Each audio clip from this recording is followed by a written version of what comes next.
In the first century, all I can tell you is what it felt like, and what the emotions I went through then, and the emotions I went through then was I just felt like I had this connection, like my parents didn't feel like my parents for some reason, and I don't know why, and all I felt like was this connection with this entity that I didn't even think of as God. I just felt like my friend,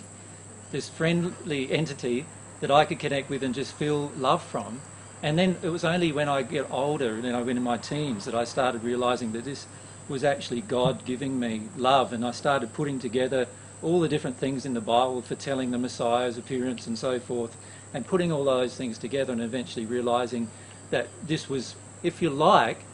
it was my unique part of my soul that allowed me to connect with God in this way, that I'd finish up being the first person doing it. But I didn't feel special in any way, because I felt the same as any other, and I knew that every person could enter this state.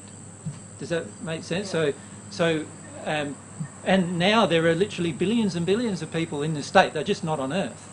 They're in the spirit world in this state.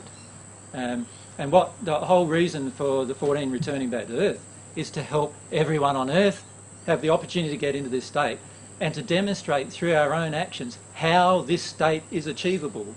if we're here on Earth. That's all, if that makes sense. So my feelings are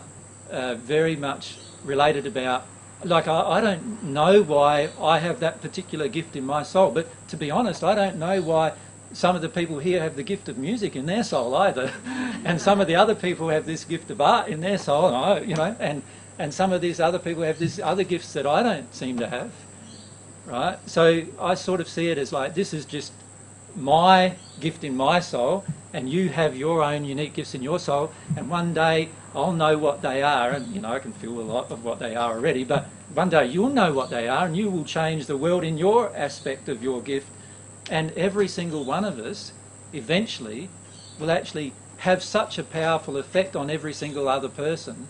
if we realise our highest